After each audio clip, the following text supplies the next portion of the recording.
I don't think I know what it feels like to be happy. I'm so used to wearing this fake mask on my face that everything's great and nothing's wrong.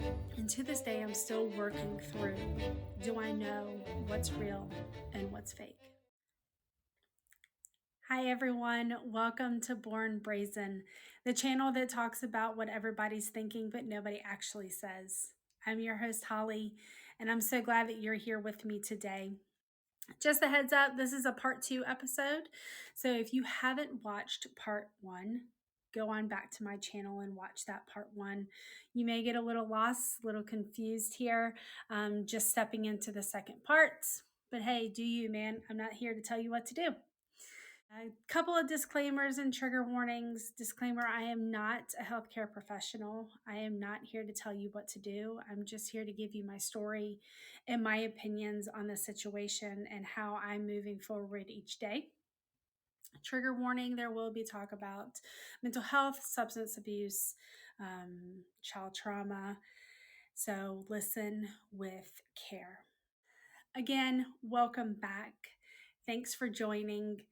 Last episode, we talked about what I went through as a child going up until my 18th birthday, where I hit the door running. New future ahead, was really excited, but had no idea what was coming forward. So, we're going to pick up where I left off. I'm 18 years old. I've just graduated high school. I've started college. I've met someone. I moved out. I'm thinking the world is my oyster. Oyster. The world is my oyster. The school that I went to, college I went to, gave me a great internship and a great job with a wonderful company that was located in Virginia. Stayed with them for a while me and my then husband were making it through. We decided that we were going to get married. He proposed. Weird way of proposing, but he did. We went ahead and set the date to get married. That was back in 2007.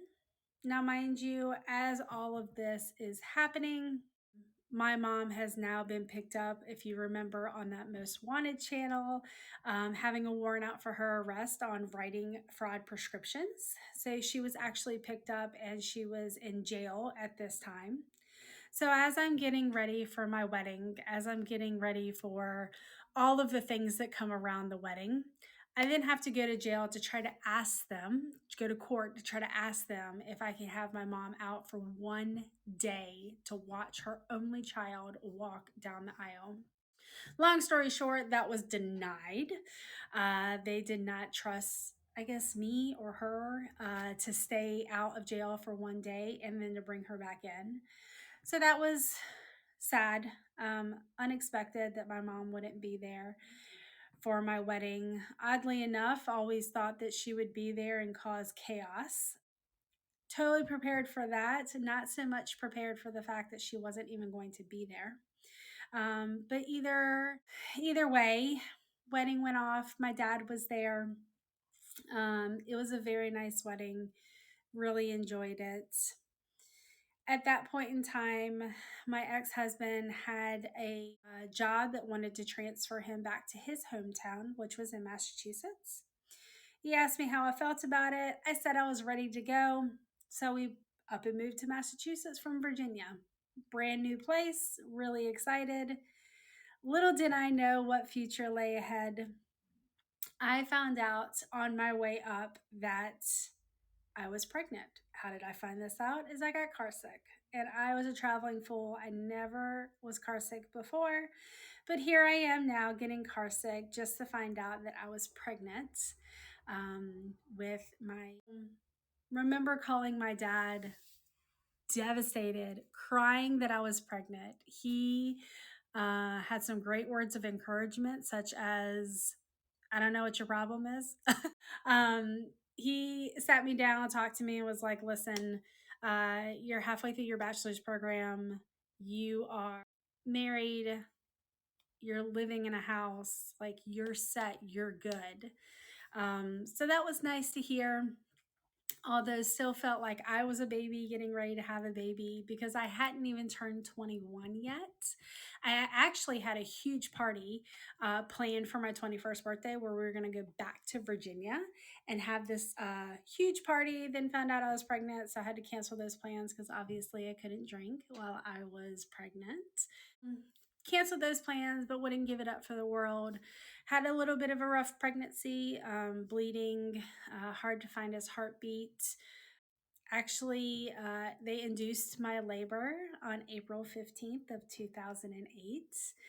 And come to find out, it was actually my gallbladder giving me all this problems. So they removed my gallbladder because it was excuse me, I was impacted with gallstones.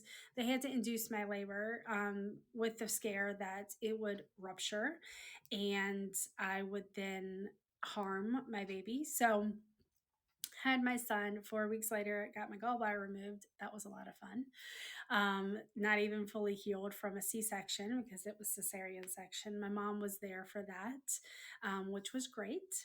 So things seemed like they were going wonderful. I had a baby. Things were great. Starting a new job. His mom actually lived with us, so that made babysitting really easy. Um, Thought everything was perfect. This was my fairy tale ending. All I could think of was, I made it. I made it through the trauma. I made it through the heartache. I made it through the abuse.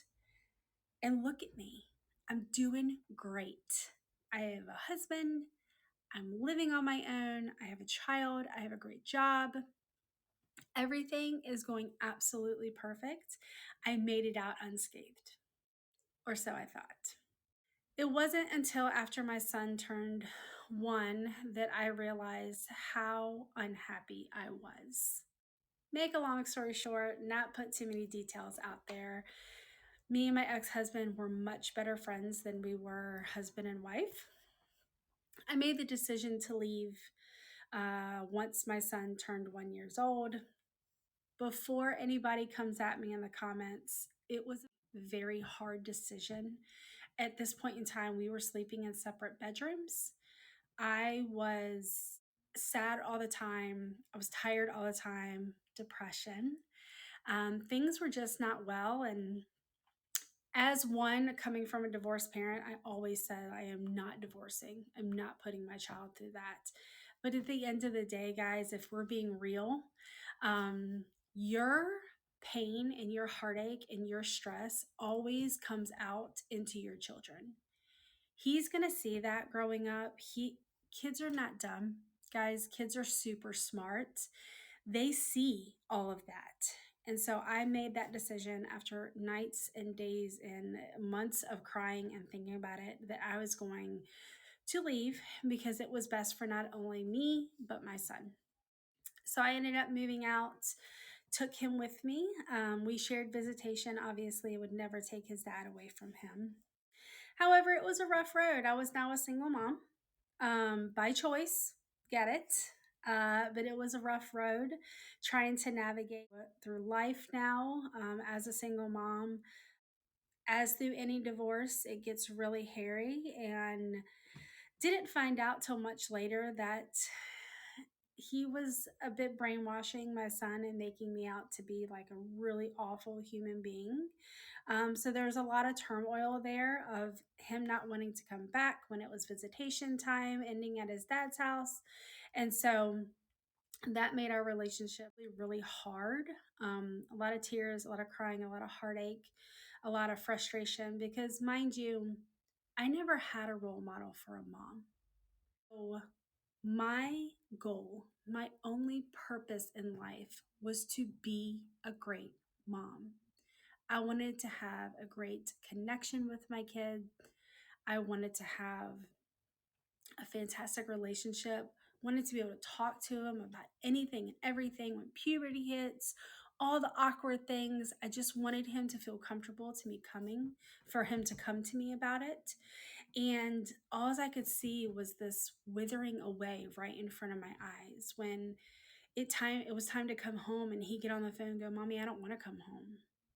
And it tore me into 1,000 shattered pieces. And all I could think was instantly fight or flight. Like, what am I going to do? How am I going to handle this? How am I going to get this relationship back with my child, who's just a baby? I mean, I say he's a baby, right? He's like 7 or 8 years old. And I'm like, this are foundational moments. What am I going to do? Going back a little bit as this is happening, after my son turned 2 years old, I met the most wonderful man in the whole entire world. My current husband. We met not even meaning to. It was literally a crotch to the face call. I loved him at first crotch. We were out joining and celebrating a mutual friend's birthday party. She was turning 40. We were at the club dancing, and me and her husband were dancing back to back. And he stuck his butt out, and I flew forward onto my knees right into my husband's crotch. And all I could do was look up at him, and he was like, "Well, hello there." And so embarrassed, but we hit it off from day one. Started talking, which led into dating, which led into moving in with him, all of the things. And I just felt happy again. I was like, man, this is great. Now, with that comes a blended family because he had two girls from previous relationships. Well, as things were great in my relationship, there was a struggle with blended families. If you're a step parent, you understand it's tough, right? You go through, you're stealing my daddy. You go through, all of the changes, to when even something simple, like I walked into the kitchen one night, I had came over and he had like four different meals going on. And I was like, what are you doing? He's like, she likes this and she likes that, and that's for us. And I was like, oh no, we are doing one meal, and they will eat it and they will like it. Now, mind you, we weren't making anything crazy off the wall. It was like hamburger helper because we were broke, but it was food that wasn't crazy. It's not like I was trying to feed them Brussels sprouts. So that was a difficult change. I definitely did not like the wicked stepmom coming in, and then dealing with moms of the kids were always difficult as well. But we made it through. Definitely went through different stages of one liking me and one not, and then vice versa. And my son and my husband have always kind of butted heads. My husband is very manly, very get money, tools, dirt, things like that. And my son has always been more of a computer nerd, kind of like his mom. So they've always kind of butted heads a little bit, haven't really seen eye to eye. My son was also with my ex-husband and all of that dilemma. My son was very difficult when he was younger. um, I always joke and say we went through the terrible two, threes, fours, fives, sixes, seven, eights, nines, tens. It was just, he's never been one for change, so it's always been a little difficult going through that transition. But we were going to get there, and we were going to make it through.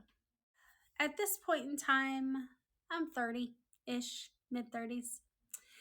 And there is a part in my relationship with my husband that is going south, and it's going south fast. When we started dating, he was dating another, well, on and off another girl. And I told him from the get go, I'm like, look, I am not a homewrecker. I'm going through some stuff right now as well. Like, I'm not here to break anything up. And he's like, no, it's fine. It's never going to work. We've been on and off. We have just two different lifestyles. It's not going to work. So I said, okay. And we moved forward.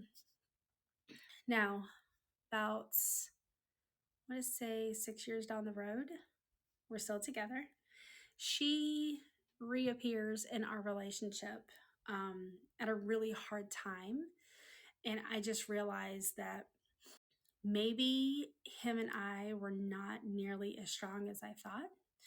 Um, Now, by this point in time, he had proposed to me, took it back, proposed to me, took it back, proposed to me, took it back. I mean, it like 4 different times.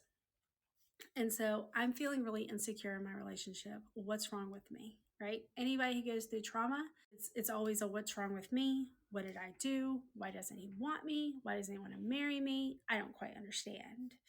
So here I am, mid 30s.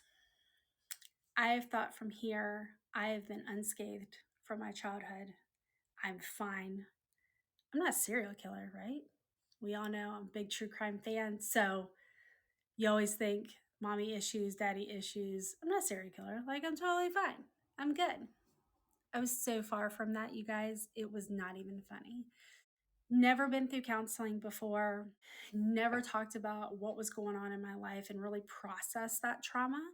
So here I am, mid 30s, have a fiance, boyfriend, 3 children, a full time job, all their school activities, trying to hold on to what little social life I thought I had. And I am breaking down. And when I tell you I'm breaking down, I'm barely making it day to day. At that point in time, I had a wonderful, wonderful boss at work that was very understanding because I would be at work and then all of a sudden I would just start crying and I'm like, I have to step away. But you always have to come back, right? Because life happens. Now, around that time, my mom did pass away, and I was dealing with that as well. She passed away from an overdose, and that was really hard because it happened on Memorial Day, and right before that was Mother's Day. We had a big blowing out, and I never told her I loved her. We ended on a very angry phone conversation. So I'm dealing with the grief of that, the the feelings that I could have done more, the blame that I placed on myself, and now my life is crumbling around me, and I just don't know what to do. I'm like I'm stuck. So I call my dad, right? Because at this point in time, my dad and I have a great relationship. He has now quit drinking. We are having a wonderful relationship, and I call my dad and he gives me the best advice that any dad could give. Get your shit together. Always my dad's advice, no matter what, get your shit together. But broke it down for me like, look, you got to get over your mom. Like, you have to let that go. You have a family, you have children, you have responsibilities, you have to embrace those. So I ended up going to counseling and did what everybody I think does with counseling, right? You go through a month, you start feeling a little better, and you're like, oh, I'm cured. I don't need any more help. FYI, guys, do not do that. When you start feeling better is when you need to continue going. There's a lot of trauma sometimes that you have to get through. And a counselor's first approach to that is to make you feel better before they get into the digging of what happened to get you there. So if you go to counseling, which I highly suggest, whether you had trauma in your past, whether you haven't had trauma, whether life has been daisies or not, go through counseling. It is always good. It is always good to talk to somebody and to get help. Most insurances cover it now. And if not, self-pay rates on some places are not awful. So just make that a top priority if you can. Shameless plug. Anyhow, went a month and then stopped going to counseling. Great things happened. The relationship with my son started rebuilding. I finally got married to my husband. It was wonderful. We went to the court. He literally called me one day at work and was like, hey, can you meet me here after work? And I was like, oh God, he's kicking me out of the house. He surprised me at the Justice of the Peace and said, let's get married. And I was like, okay. So I ended up getting married. Life takes over. The kids are getting older. One's graduating, one's getting ready to graduate. One is turning, junior, senior year, and everything is chaotic and crazy, and you're just living in the moment.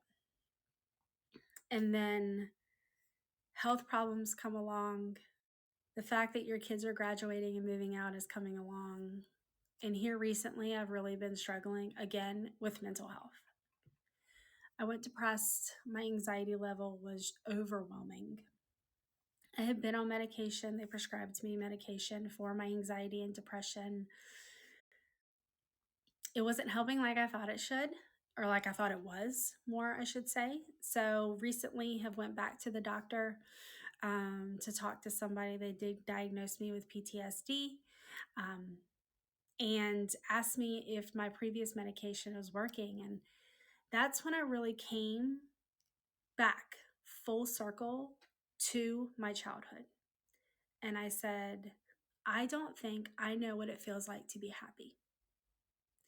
I'm so used to wearing this fake mask on my face that everything's great and nothing is wrong. And when I took the medication, I was like, oh, well, this should work. So everything's great and nothing is wrong. But that was a lie.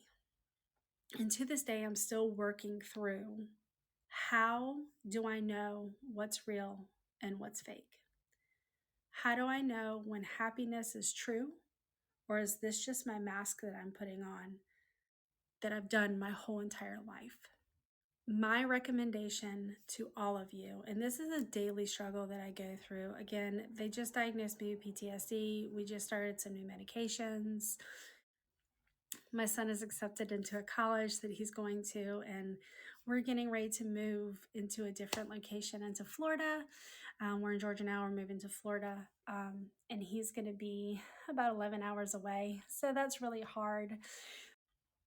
But my recommendation to you is that never give up, never stop trying. Always see somebody and talk about things, because when you don't talk about it is when you don't realize that maybe things just aren't right. If you're feeling like you're putting this on, if you're feeling sad, if you just don't know, that's okay. It's okay to feel sad. It's okay not to understand. I know that's kind of been a slogan, it's okay not to be okay, but it really is. Now, here's the truth that nobody wants to hear: it's not okay to stay in that situation. It's okay to feel it, it's okay to be in it, but it's not okay to stay in it. You have to be proactive, you have to make time. I know it's hard, guys. I know it's hard, but it'll hit you in your mid 30s when life is happening and it can't stop. You can't stop and say, whoa, wait a minute, I have things going on, because that's not how it works. Talk to somebody, a friend, a professional, somebody that you can get it out to, that can give you some sort of sounding board and maybe let you know, like, hey man, I don't think you're good. And be able to hear that as well.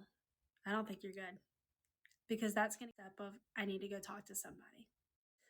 As I work through this new journey of this YouTube channel, I'll be honest with you, a lot of this comes from, I feel like my main purpose and goal in life has to be to raise my son, to be the best mom that I can be. And not that I'm not going to be a mom when he leaves, but I've kind of met that goal a little bit. He's really successful and going off to college, and he's going to be leaving. And I found myself not knowing what's next. Like, my whole life has been, like, my whole adult life has been being a mom.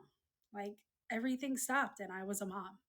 And now I'm not anymore, as he needs me to be, right? He's going out and being an adult, and he'll call me when he needs me. And I know with more me calling him than him calling me, right? So this is what brought me here to my channel.